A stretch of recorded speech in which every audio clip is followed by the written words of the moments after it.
പന്തീരങ്കാവ് ഗാർഹിക പീഡന കേസിലെ ഒന്നാം പ്രതി രാഹുലിന്റെ അമ്മയും സഹോദരിയും നൽകിയ മുൻകൂർ ജാമ്യാപേക്ഷ ഇന്ന് കോടതി പരിഗണിക്കും. നേരത്തെ ജാമ്യത്തിനായി കോടതിയെ സമീപിച്ചിരുന്നുവെങ്കിലും അപേക്ഷ പരിഗണിക്കുന്നത് ഇന്നത്തേക്ക് മാറ്റുകയായിരുന്നു.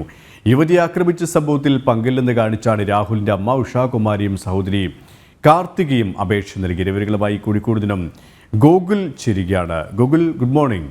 ഈ കേസിൽ രാഹുലിൻ്റെ ഒന്നാം പ്രതിയായ രാഹുലിൻ്റെ അമ്മയും സഹോദരിയും നൽകിയ മുൻകൂർ ജാമ്യാപേക്ഷയാണ് ഇന്ന് കോടതി പരിഗണിക്കുക. ഒപ്പം കഴിഞ്ഞ ദിവസം വ്യക്തിപരമായ അധിക്ഷേപം നടത്തുന്നു എന്നതടക്കമുള്ള പരാതികളടക്കം ഈ കുടുംബം മുന്നോട്ട് വച്ചിരുന്നു. ഏതായാലും അന്വേഷണവും ഈ ഒരു തരത്തിലാണ് പുരോഗമിച്ചുകൊണ്ടിരിക്കുന്നത്. ഈ ഒരു സംഭവത്തിൽ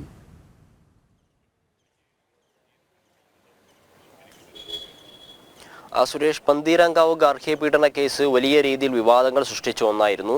അതായത് ഒരു പെൺകുട്ടിയുടെ വിവാഹം കഴിഞ്ഞ് 6ാമത്തെ ദിവസം തന്നെ പെൺകുട്ടി ഭർത്താവിനും കുടുംബത്തിനുമെതിരെ കോഴിക്കോട് പന്തീരങ്കാവ് പോലീസ് സ്റ്റേഷനിൽ പരാതി കൊടുക്കുന്ന ഒരു സാഹചര്യമാണ് ഉണ്ടായിരുന്നത്. ഗാർഹിക പീഡനം ആരോപിച്ചായിരുന്നു ഇത്തരത്തിലൊരു പരാതി കുടുംബത്തിനെതിരെ നൽകിയിട്ടുണ്ടായിരുന്നത്. എന്നാൽ ആദ്യഘട്ടങ്ങളിൽ പന്തീരങ്കാവ് പോലീസ് യുവതിക്ക് എതിരെ, അതായത് ഈ യുവതിക്ക് എതിരെ നിൽക്കുന്ന ഒരു സമീപനമായിരുന്നു പോലീസിന്റെ ഭാഗത്തുണ്ടായിരുന്നത്. പിന്നീട് വനിതാ കമ്മീഷൻ വിഷയത്തിൽ ഇടപെടുന്ന ഒരു സാഹചര്യം ഉണ്ടായിരുന്നു. യുവതിയുടെ കുടുംബം മുഖ്യമന്ത്രിക്കൊക്കെ പരാതി നൽകുന്ന ഒരു സാഹചര്യം ഉണ്ടായിരുന്നു. ആ ഘട്ടത്തിൽ പന്തീരങ്കാവ് പോലീസ് SHO ആയിട്ടുള്ള സരിനെ അന്വേഷണ സ്ഥാനത്തു നിന്നും മാറ്റി പകരം ഫറൂഖ് ACPക്ക് അന്വേഷണ ചുമതല നൽകുന്ന ഒരു സാഹചര്യമൊക്കെ ആയിരുന്നു ആദ്യഘട്ടങ്ങളിൽ ഉണ്ടായിരുന്നത്. എന്നാൽ ആ ഫറൂഖ് ACPയിലേക്ക് അന്വേഷണം വന്ന സമയത്ത് അന്വേഷണം നല്ല രീതിയിൽ പോകുന്നതായ ഒരു തോന്നലുണ്ടായിരുന്നുവെങ്കിലും ഇപ്പോഴും അന്വേഷണം മന്ദഗതിയിൽ തന്നെ പോകുന്നതാണ്. 11ാം തീയതിയായിരുന്നു പെൺകുട്ടി ഇത്തരത്തിലൊരു പരാതി നൽകുന്നത്. അതായത് ഈ സ്വർണ്ണാഭരണങ്ങളൊക്കെ കൂടുതൽ ആവശ്യപ്പെട്ടുകൊണ്ട്, വിവാഹവുമായി ബന്ധപ്പെട്ട് കൂടുതൽ ആവശ്യപ്പെട്ടുകൊണ്ട് തന്നെ മർദ്ദിക്കുന്ന ഒരു സാഹചര്യം ഉണ്ടായിരുന്നു. തലയ്ക്കും കഴുത്തിനും ഒക്കെ മർദ്ദനമേൽക്കുന്ന ഒരു സാഹചര്യം ഉണ്ടായിരുന്നു എന്ന് പറഞ്ഞ് പന്തീരങ്കാവ് പോലീസ് സ്റ്റേഷനിൽ പരാതി നൽകുന്നു. എന്നാൽ ആ സമയത്ത് SHO ആയിരുന്ന സരിൻ ഈ വിഷയത്തെ കൂടുതൽ ഗൗരവമായി എടുക്കാതെ ഒരു പരിഹാസ രൂപേണ പരാതിയെ നോക്കിക്കാണുന്ന ഒരു സാഹചര്യമാണ് ഉണ്ടായിരുന്നത്. പിന്നീട് പെൺകുട്ടിയുടെ കുടുംബം പെൺകുട്ടിയുടെ വീടായി എറണാകുളത്തേക്ക് പോവുകയായിരുന്നു ഉണ്ടായിരുന്നത്. പിന്നീട് വലിയ വിവാദങ്ങൾ ഉണ്ടായി. ഈ സമയത്ത് പ്രതിയായിട്ടുള്ള രാഹുൽ വിദേശത്തേക്ക് കടന്നു കളയുന്നു. ഈ പ്രതി രാഹുലിനെ രക്ഷപ്പെടാൻ ഒരുപാട് പോലീസുകാർ രാഹുലിനെ സഹായിച്ചതായി പറയപ്പെടുന്നു. രാഹുലിന്റെ സുഹൃത്തായ രാജേഷിനെ പോലീസ് അറസ്റ്റ് ചെയ്യുന്നു, കോടതിയിൽ ഹാജരാക്കുന്നു. എന്നാൽ ഇവർക്കൊക്കെ ജാമ്യം ലഭിക്കുന്ന ഒരു സാഹചര്യമായിരുന്നു ഉണ്ടായിരുന്നത്. ഈ സമയത്താണ് രാഹുൽ ഈ പരാതി നൽകി 3 ദിവസങ്ങളോളം നാട്ടിലുണ്ടായിരുന്ന രാഹുൽ 3ാമത്തെ ദിവസമാണ് ജർമ്മനിയിലേക്ക് കടന്നു കളയുന്നത്. അതോടെ രാഹുലിനെ പിടികൂടാൻ പോലീസിന് സാധിക്കാത്തൊരു സാഹചര്യമാണ് ഉണ്ടായത്. തുടർന്ന് ഈ വിഷയങ്ങൾ വിവാദമായ സമയത്താണ് രാഹുലിന്റെ അമ്മയെയും സഹോദരിയും പോലീസ് പ്രതിപട്ടികയിൽ ഉൾപ്പെടുന്നത്. ആദ്യം ഒരാൾ മാത്രമായിരുന്നു ഈ പ്രതിപട്ടികയിൽ ഉണ്ടായിരുന്നത്, രാഹുൽ. പിന്നീട് ഈ രാഹുലിന്റെ അമ്മയും സഹോദരിയും പറയുന്നത് ഈ മാധ്യമങ്ങളുടെ സമ്മർദ്ദവും ഉന്നത ചില ആളുകളുടെ താല്പര്യങ്ങൾ സംരക്ഷിക്കാൻ വേണ്ടിയിട്ടാണ് തങ്ങളെ പ്രതിപട്ടികയിൽപ്പെടുത്തിയതെന്നും അതുകൊണ്ട് തങ്ങൾക്ക് ജാമ്യം നൽകണമെന്നും ആവശ്യപ്പെട്ടുകൊണ്ട് കഴിഞ്ഞ 20ാം തീയതിയായിരുന്നു കോഴിക്കോട് ജില്ലാ കോടതിയിൽ ജാമ്യാപേക്ഷ സമർപ്പിച്ചത്. അന്ന് കോടതി കേസ് പരിഗണിച്ചിരുന്നെങ്കിലും ജാമ്യാപേക്ഷ പരിഗണിക്കുന്നത് 27ാം തീയതിയിലേക്ക് മാറ്റുകയായിരുന്നു. അത് ഇന്നാണ് 27ാം തീയതി. ഇന്ന് കോടതി വീണ്ടും ജാമ്യം പരിഗണിക്കും. അതേസമയത്ത് തന്നെ ഈ കേസിൽ രാഹുലിനെ രക്ഷപ്പെടാൻ സഹായിച്ചിട്ടുള്ള പന്തീരങ്കാവ് പോലീസ് സ്റ്റേഷനിലെ പോലീസുകാരൻ ശരത്തിനെ അന്വേഷണ വിധേയമായി സസ്പെൻഡ് ചെയ്തിട്ടുണ്ട്. ഈ ശരത്തും ഒളിവിൽ പോകുന്ന ഒരു സാഹചര്യം ഉണ്ടായിട്ടുണ്ട്. അതായത് മൊത്തത്തിൽ ഈ കേസുമായി ബന്ധപ്പെട്ട് നോക്കുകയാണെങ്കിൽ പോലീസിന് കൂടുതലൊന്നും മുന്നോട്ടേക്ക് പോകാൻ വേണ്ടി കഴിഞ്ഞിട്ടില്ല. ഗൂഗിൾ പറഞ്ഞതുപോലെ തന്നെ ഈ കേസിന്റെ അന്വേഷണത്തിന്റെ ആദ്യഘട്ടത്തിൽ തന്നെ പന്തീരങ്കാവ് പോലീസ് സ്റ്റേഷനിലെ ആയിട്ടുള്ള സരിൻ ഈ കേസ് ഗൗരവത്തോടെ കണ്ടിട്ടില്ല എന്നുള്ള വിമർശനം ഈ വധുവിൻ്റെ മാതാപിതാക്കൾ ഉന്നയിച്ചിരുന്നു. കാരണം അത്തരത്തിൽ ഒരു വിമർശനം ഉണ്ടായതിന് പിന്നാലെ വനിതാ കമ്മീഷൻ അടക്കം ആ രീതിയിലുള്ള വിമർശനമാണ് പോലീസിനെതിരെ ഉന്നയിച്ചിരുന്നത്. പിന്നീട് ഈ അന്വേഷണ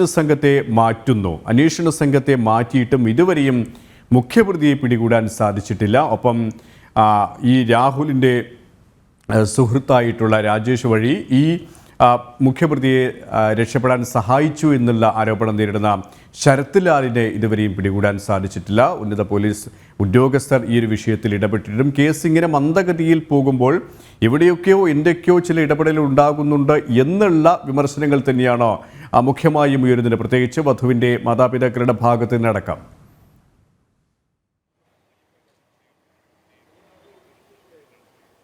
അത്തരത്തിലുള്ള ഒരു വിമർശനം വധുവിന്റെ കുടുംബത്തിൽ നിന്ന് ഇപ്പോൾ ഉണ്ടാകുന്നു. കഴിഞ്ഞ ദിവസം ഈ വധുവിന്റെ രഹസ്യമൊഴി കോഴിക്കോട് ജില്ലാ കോടതിയിൽ രേഖപ്പെടുത്തിയ സമയത്ത് വധുവിന്റെ പിതാവ് മാധ്യമങ്ങളെ കാണുകയും അന്വേഷണത്തിൽ തൃപ്തികരമായ അന്വേഷണമാണ് നടക്കുന്നത് എന്നൊരു പരാമർശമൊക്കെ മാധ്യമങ്ങൾക്ക് മുമ്പിൽ നടത്തുകയുണ്ടായി. എന്നാൽ ആദ്യഘട്ടത്തിൽ എവിടെയാണോ കേസ് നിൽക്കുന്നത് അതിനപ്പുറത്തേക്ക് മുന്നോട്ടേക്ക് പോകാൻ സാധിച്ചിട്ടില്ല എന്നുള്ളതാണ്.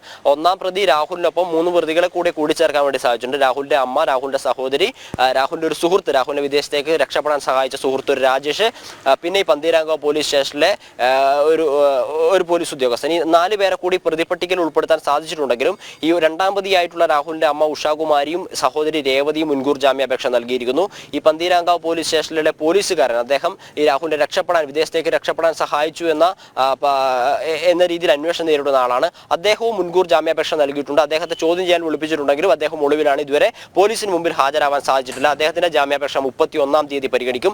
അതേസമയം രാഹുലിനെ രക്ഷപ്പെടാൻ സഹായിച്ച രാഹുലിന്റെ മറ്റൊരു സുഹൃത്ത് രാജേഷിനെ അന്വേഷണ സംഘം അറസ്റ്റ് ചെയ്ത് കോടതിയിൽ ഹാജരാക്കിയിട്ടുണ്ടെങ്കിലും അദ്ദേഹത്തിന് കോടതിയിൽ നിന്ന് ജാമ്യം കിട്ടുന്ന ഒരു സമീപനമായിരുന്നു ഉണ്ടായിരുന്നത്. അങ്ങനെ ആദ്യഘട്ടത്തിലൊക്കെ ഈ ACPയിലേക്ക് പോലീസ് അന്വേഷണം വന്ന സമയത്ത് വലിയ രീതിയിൽ കേസിൽ വലിയ കോളിളക്കം ഉണ്ടാക്കുന്നു. ഈ കേസിലെ പ്രതിയെ ഇപ്പോൾ രക്ഷപ്പെടാൻ സഹായിക്കുന്നു എന്ന രീതിയിൽ തോന്നലുണ്ടായിരുന്നെങ്കിൽ ഇപ്പോൾ മന്ദഗതിയിൽ തന്നെ പോകുന്ന ഒരു സാഹചര്യമാണ് കേസിന്റെ നിലവിലെ ഘട്ടത്തിലുള്ളത്. ഈ വിദേശത്തേക്ക് കടന്നു കളഞ്ഞ രാഹുലിനെ ഇതുവരെ രാജ്യത്തേക്ക് എത്തിക്കാൻ വേണ്ടി സാധിച്ചില്ല. ആദ്യം രാഹുൽ വിദേശ പൗരത്വമുണ്ട്, ജർമ്മൻ പൗരനാണ്. അതുകൊണ്ട് തന്നെ ഇങ്ങോട്ടേക്ക് എത്തിക്കാൻ വലിയ പ്രയാസം ഉണ്ടാകുമെന്നൊക്കെയുള്ള കാര്യങ്ങൾ പറഞ്ഞിരുന്നുവെങ്കിലും അത്തരത്തിലുള്ള പ്രശ്നങ്ങളൊന്നുമില്ല. രാഹുൽ ജർമ്മൻ പൗരനൊന്നുമല്ല, ഇന്ത്യൻ പൗരത്വമുള്ള ആൾ തന്നെയാണ്. പക്ഷേ ഈ രാഹുൽ എവിടെയാണ് ലൊക്കേറ്റ് ചെയ്തിരിക്കുന്നതെന്ന് കണ്ടെത്താൻ വേണ്ടി പോലീസിന് ഇതുവരെ സാധിച്ചിട്ടില്ല. അതേസമയം തന്നെ രാഹുൽ വിദേശത്തിരുന്നുകൊണ്ട് രാഹുലിന്റെ കുടുംബവുമായി ബന്ധപ്പെടുന്നു. പല മാധ്യമങ്ങളിലും രാഹുലിന് പറയാനുള്ള കാര്യങ്ങളൊക്കെ പറയുന്നു, തന്റെ നിലപാടുകളൊക്കെ വ്യക്തമാക്കുന്ന ഒരു സാഹചര്യങ്ങളൊക്കെ ഉണ്ടായിരുന്നു. എന്നിട്ട് പോലും രാഹുലിനെ എത്തിക്കാൻ സാധിച്ചിട്ടില്ല എന്നുള്ളതാണ്. ബ്ലൂ കോർണർ നോട്ടീസൊക്കെ പുറപ്പെടുവിച്ച് രാഹുലിനെ ഇങ്ങോട്ടേക്ക് എത്തിക്കാനുള്ള ഒരു നടപടി പോലീസിന്റെ ഭാഗത്ത് ഉണ്ടായിട്ടുണ്ടെങ്കിലും ഇത്തരത്തിലുള്ള ഒരു കേസ് നടന്ന് ഇന്ന് 20 ദിവസത്തിലേക്ക് അടുക്കുന്ന സമയത്ത് തന്നെ രാഹുൽ വിദേശത്ത് തന്നെ തുടരുകയാണ്. ഈ പന്തീരാങ്കാവ് ഗാർഹിക പീഡന കേസിലെ 1-ാം പ്രതിയായിട്ടുള്ള രാഹുലിനെ ഇങ്ങോട്ടേക്ക് എത്തിക്കാൻ കഴിയുന്നില്ല എന്നുള്ളതാണ് പ്രധാനമായും പോലീസിന് മുമ്പുള്ള പ്രശ്നം. അതായത് അത്തരത്തിലുള്ള വിമർശനങ്ങളാണ് പോലീസിനോട് ജനങ്ങളുടെ ഭാഗത്തുനിന്ന് അല്ലെങ്കിൽ യുവതിയുടെ കുടുംബത്തിന്റെ ഭാഗത്തുനിന്ന് ഉണ്ടാകുന്നത്. കഴിഞ്ഞ ദിവസം യുവതിയുടെ പിതാവ് ഇത്തരത്തിൽ അന്വേഷണത്തിൽ തൃപ്തികരമാണ് എന്ന് പറയുമ്പോഴും ഈ രാഹുലിനെ ഇങ്ങോട്ടേക്ക് എത്തിക്കാതെ ഇത്തരത്തിലുള്ള നിയമ നടപടികൾ മുന്നോട്ടേക്ക് പോകാൻ വേണ്ടി സാധിക്കില്ല. കാരണം 2-3 പ്രതികളായ അമ്മയും സഹോദരിയും മുൻകൂർ ജാമ്യാപേക്ഷ നൽകിയിരിക്കുന്ന സാഹചര്യത്തിൽ അമ്മയോ മകളെയോ അറസ്റ്റ് ചെയ്തോ അല്ലെങ്കിൽ കസ്റ്റഡിയിൽ എടുക്കുകയോ കൂടുതൽ ചോദ്യം ചെയ്തുകൊണ്ടോ ഇതുമായി ബന്ധപ്പെട്ട മറ്റു നടപടികളിലേക്ക് കടക്കാൻ വേണ്ടി സാധിക്കില്ല. കാരണം രാഹുൽ വിദേശത്താണ്. അയാളെ ഇങ്ങോട്ടേക്ക് കൊണ്ടുവന്നു കഴിഞ്ഞാൽ മാത്രമേ ഈ വിഷയവുമായി ബന്ധപ്പെട്ടുള്ള മറ്റു നടപടികളിലേക്ക് കടക്കാനോ ഈ അന്വേഷണത്തിൽ ഒരു പുരോഗതി ഉണ്ട് എന്ന് പറയാനോ വേണ്ടി സാധിക്കുകയുള്ളൂ. പോലീസിന് തന്നെ വലിയ വീഴ്ച സംഭവിച്ചിട്ടുള്ള ഒരു കേസാണിത്. കാരണം രാഹുലിനെ രക്ഷപ്പെടാൻ വേണ്ടി സഹായിച്ചു എന്നതിന്റെ പേരിൽ ഒരു പോലീസ് ഉദ്യോഗസ്ഥൻ തന്നെ സസ്പെൻഷനിലായിരിക്കുന്ന സാഹചര്യത്തിൽ അദ്ദേഹം ഒളിവിൽ പോവുകയാണ്. അദ്ദേഹം ഒളിവിലിരുന്നുകൊണ്ട് 31-ാം തീയതി ജാമ്യാപേക്ഷ നൽകുന്നു. അങ്ങനെ ഈ കേസുമായി ബന്ധപ്പെട്ട കാര്യങ്ങൾ നോക്കുകയാണെങ്കിൽ ആകെ പോലീസിന് ഒരു വീഴ്ച സംഭവിച്ച രീതിയിലേക്ക് തന്നെയാണ് മുന്നോട്ടേക്ക് പോകുന്നത്. ആദ്യഘട്ടത്തിൽ സംഭവിച്ചിട്ടുള്ള വീഴ്ചയെ മറയ്ക്കാൻ വേണ്ടി ഫറൂഖ് ACPക്ക് തന്നെ നേരിട്ട് അന്വേഷണ ചുമതല നൽകിയിട്ടുണ്ടെങ്കിലും ഈ കേസ് ഒരു പുരോഗതി ഇല്ലാതെ മുന്നോട്ടേക്ക് പോയിക്കൊണ്ടിരിക്കുന്നു.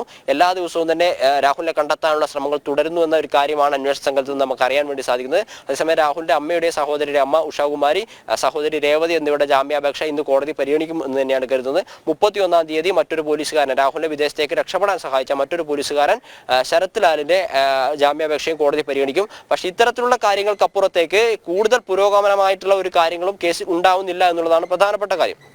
രാഹുലാണ് 1-ാം പ്രതി. രാഹുൽ പുറത്തുനിന്ന് വിദേശത്തേക്ക് വരേണ്ടതുണ്ട്. രാഹുൽ ഒരുപാട് കാര്യങ്ങളൊക്കെ പറയുന്നുണ്ട്. ഗാർഹിക പീഡനമൊന്നും സംഭവിച്ചിട്ടില്ല, താൻ ചില മർദ്ദനങ്ങൾ നടത്തിയിട്ടുണ്ടെന്ന് പറയുന്നത് ശരിയാണ്. അതിനപ്പുറത്തേക്കൊന്നും മർദ്ദനങ്ങളൊന്നും നടന്നിട്ടില്ല. വധുവിന്റെ കുടുംബത്തിന്റെ ആരോപണങ്ങളൊക്കെ തെറ്റ് തന്നെയാണ്. തനിക്ക് ഒരുപാട് കാര്യങ്ങളൊക്കെ പറയാനുണ്ട് എന്ന് രാഹുൽ പറയുമ്പോഴും രാഹുൽ എവിടെയെന്ന ചോദ്യത്തിന് ഉത്തരം നൽകാൻ പോലീസ് സാധിക്കുന്നില്ല. രാഹുൽ വിദേശത്താണ് എന്നതിനപ്പുറത്തേക്ക് എപ്പോൾ കൊണ്ടുവരും, എങ്ങനെ കൊണ്ടുവരും, അതിന്റെ നടപടിയിലേക്ക് കടന്നോ? ബ്ലൂ കോർണർ നോട്ടീസ് ആയിരുന്നു നേരത്തെ പുറപ്പെടുവിച്ചിട്ടുണ്ടായിരുന്നത്. റെഡ് കോർണർ നോട്ടീസ് പുറപ്പെടുവിക്കാനുള്ള നടപടികളൊക്കെ ആരംഭിക്കുന്നു പറയാൻ തുടങ്ങിയിട്ട് നാളുകൾ കുറേ. പക്ഷേ അത്തരത്തിലേക്കൊന്നും കാര്യങ്ങൾ കടക്കുന്നില്ല. പ്രധാനപ്പെട്ട കാര്യം നേരത്തെ പറഞ്ഞ പോലെ വനിതാ കമ്മീഷൻ ഇടപെട്ട കേസാണ്. അതിലൊരു പുരോഗതി ഉണ്ടാവുന്നില്ല. യുവതിയുടെ കുടുംബം നേരിട്ട് മുഖ്യമന്ത്രിക്ക് നൽകിയിട്ടുള്ളൊരു കേസാണ്. മുഖ്യമന്ത്രി ഇടപെട്ടിട്ട് പോലും ഈ കേസിൽ ഒരു പുരോഗതി ഉണ്ടാകാത്ത ഒരു സാഹചര്യത്തിൽ കൂടിയാണ് ഇപ്പോൾ വിഷയങ്ങൾ മുന്നോട്ടേക്ക് പോയിക്കൊണ്ടിരുന്നത്. സർദിനാണ് ഈ പന്തീരാങ്കാവ് ഗാർഹിക പീഡന കേസിലെ 1-ാം പ്രതി രാഹുലിനെ ഇതുവരെയും പിടികൂടാനോ ചോദ്യം ചെയ്യാനോ നടപടിക്രമങ്ങളിലേക്ക് വിധേയനാക്കാനോ അന്വേഷണ സംഘത്തിന് സാധിച്ചിട്ടില്ല. ഒപ്പം ഈ ഒരു കേസിൽ ഉൾപ്പെട്ടിട്ടുള്ള SHO ശരത് ലാൽ എന്ന പോലീസ് ഉദ്യോഗസ്ഥനെയും ഇപ്പോഴും ഒളിവിലാണ്. ഇങ്ങനെ കൃത്യമായ രീതിയിൽ അന്വേഷണം നടക്കുന്നില്ല, അന്വേഷണത്തിൽ പുരോഗതി ഉണ്ടാകുന്നില്ല എന്നുള്ള വധുവിൻ്റെ കുടുംബത്തിൻ്റെ ആരോപണം ശരിവെക്കുന്ന രീതിയിലേക്ക് തന്നെയാണ് ഇപ്പോൾ കാര്യങ്ങൾ പോകുന്നതിനും. കോഴിക്കോട് നിന്നും ഗോകുലാണ് വിവരങ്ങൾ നൽകിയത്.